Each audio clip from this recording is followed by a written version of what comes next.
In the grandiloquent amphitheater of political punditry, Hasanabi, the maestro of ideological orchestration, unfurled his rhetorical banner upon the tapestry of a Patrick Bet-David interview with Bassem Youssef, a spectacle rivaled only by the Dionysian revelry of the ancient Bacchanalia. You know what, though? You're a smart guy and a reasonable guy. Because for me, like, if I were to sit there and say, you know, what did Clinton do?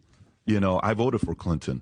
The freaking last time we had a balanced budget, him and Newt Gingrich worked together, right? Mm-hmm. So, you know, what did Reagan do? Reagan and Tip O'Neill would go have beer together afterwards as two Irishmen. They would fight throughout the day, but at 6 o'clock, they're at the bar sitting there having a drink together, right?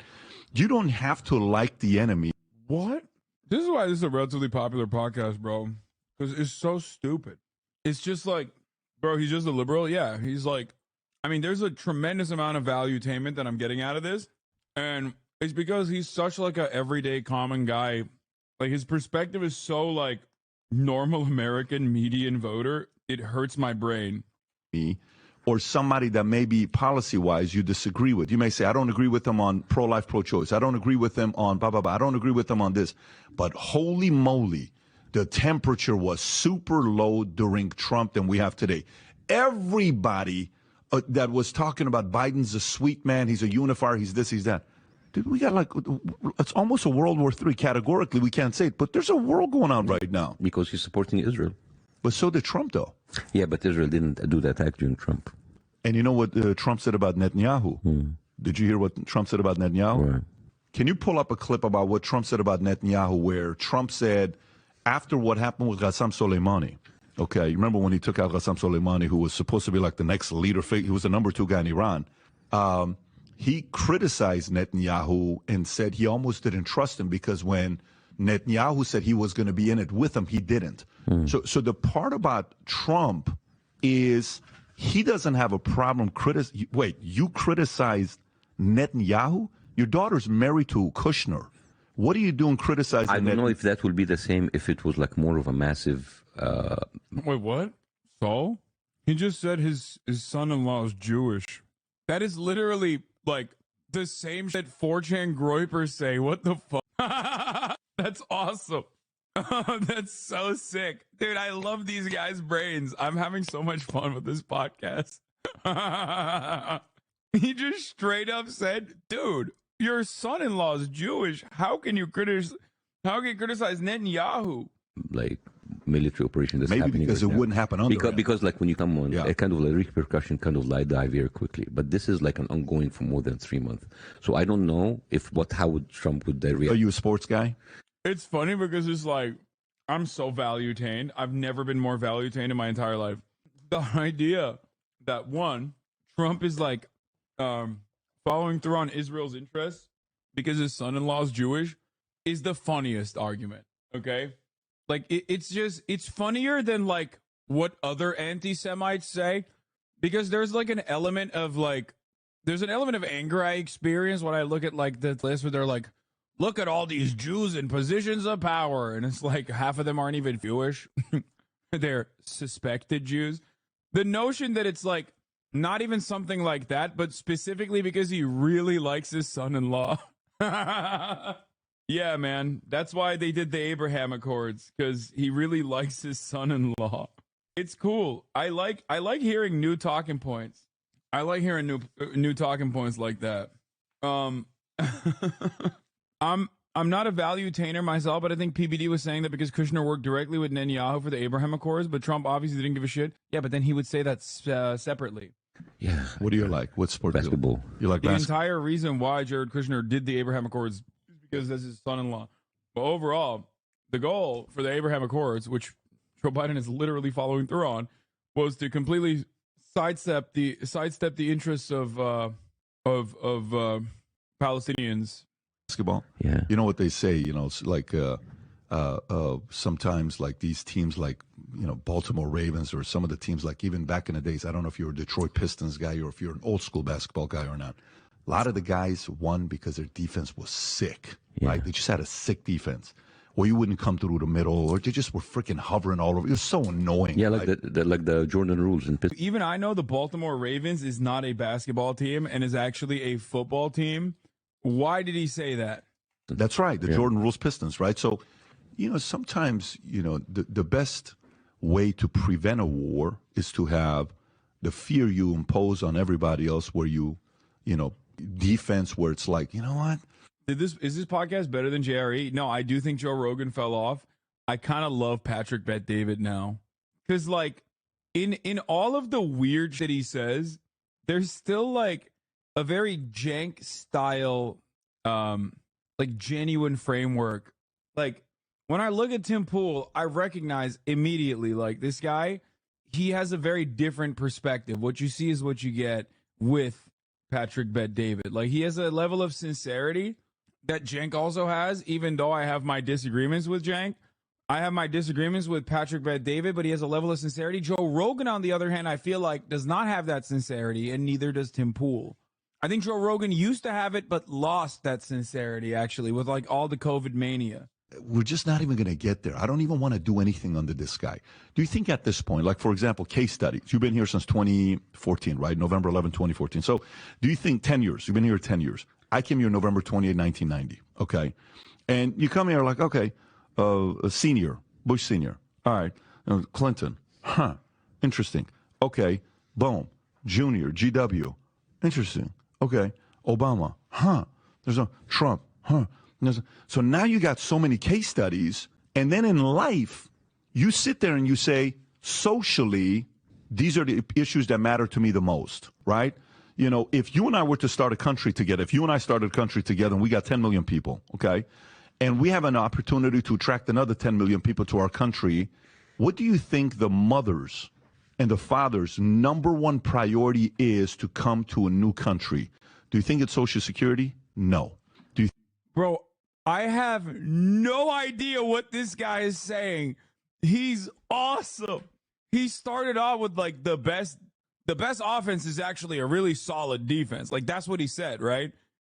So I thought he was going to be like, and that's why Trump is a goated president.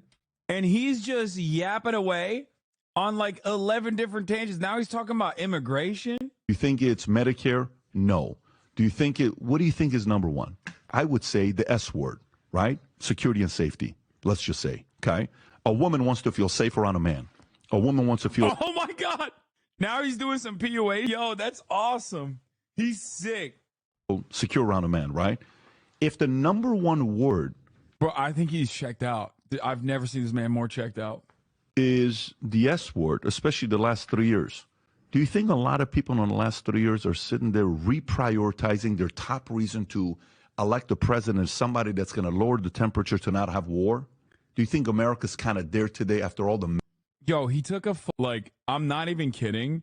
He took, like, a 19-minute tangent to say, like, the best defense is a strong offense, but he distorted that. He said it in the wrong direction. He then talked about how important security is for immigrants, and that's why a lot of people come to America, only to literally say Trump made the world more secure and America more secure by being an attack dog, just like a lion would be. That's awesome. This man is not the mayor. He's not the governor. He is not the Senate leader, Senate minority leader, Senate majority whip. This man is the king, not the president, the king of Yapping Town. He has been the greatest yapper that I have seen on this broadcast in quite a while. Okay? He is the monarch of yapping, of Yapsville. Okay? Population, Patrick. More like Yap Trick. Boom. More like Yap Trick, I said. Am I right? Now that is Valuetainment. Okay? Mess we've seen the last 3 years. With the artistry of an intellectual alchemist, Hasanabi engaged in a jocular discourse, the carnival of ideas echoing through the rhetorical Colosseum. The saga began with Hasanabi's mirthful contemplation of his affinity for Patrick Bet-David, an oracle of the mundane, and his perceived commonality with the American median voter. Like an augur interpreting the flight of birds, Hasanabi discerned entertainment in the simplistic and somewhat silly nature of the podcast, a contemporary carnival of intellectual amusement. In the maze of political perspectives, Hasanabi, the labyrinthine navigator, found himself appreciating the value derived from Patrick Bet-David's content, akin to extracting nectar from the proverbial flower of discourse. The Socratic gadfly acknowledged the divergence in views but maintained an intellectual palate that savored the eclectic bouquet of ideas.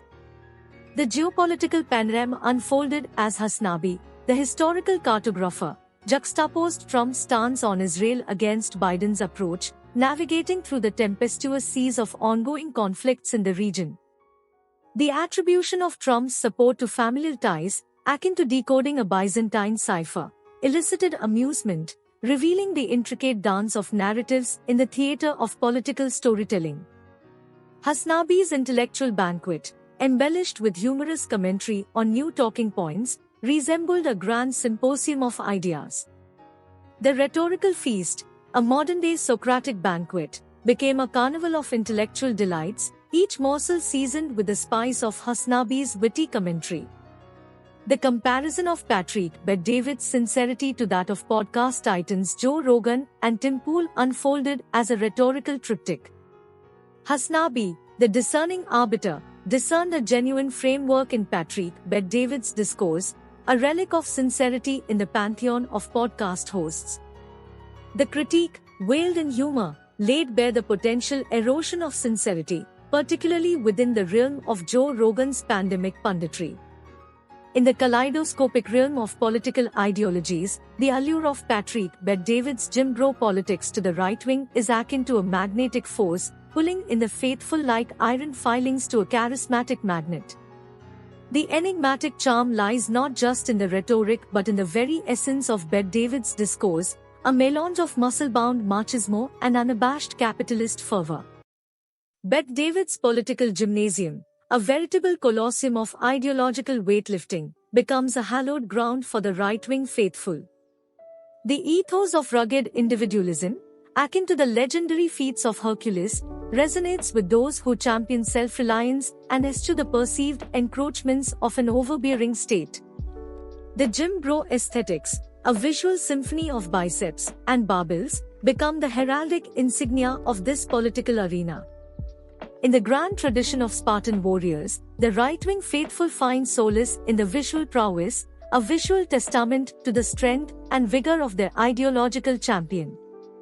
Bet-David's discourse, like a philosophical dumbbell, lifts the spirits of the right wing with unapologetic capitalism.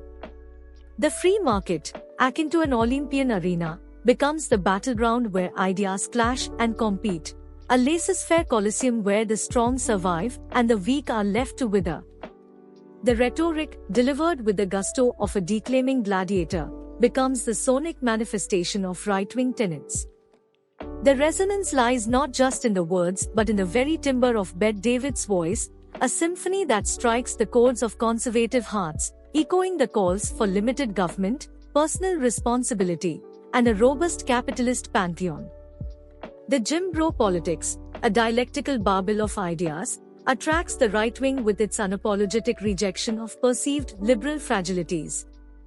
Bet-David, the rhetorical pugilist, throws verbal jabs at political correctness and embraces a brash, unfiltered discourse that resonates with those who feel stifled by the constraints of a politically correct zeitgeist. In this ideological weightlifting, Bet-David becomes the charismatic coach, guiding the right-wing faithful through the intricacies of political squats and deadlifts. The Jim Bro politics, like a vigorous workout regimen, becomes the tonic for those seeking to flex their ideological muscles in the face of perceived cultural decadence. In this rhetorical carousel, Hasanabi, the linguistic acrobat, danced between critique and appreciation, unraveling the threads of discourse with the precision of a philosophical tightrope walker. The audience, akin to the Athenian agora, witnessed the intellectual spectacle, a carnival where ideas collided and harmonized in a cacophony of rhetorical revelry. In conclusion, Hasanabi's reaction to the Patrick Bet-David interview became a grand carnival, a rhetorical bacchanalia where ideas frolicked and pirouetted in the intellectual arena. The synthesis of critique and appreciation, seasoned with Hasanabi's witticisms, echoed the philosophical symposiums of old, a testament to the enduring allure of intellectual discourse in the ever-evolving theatre of ideas.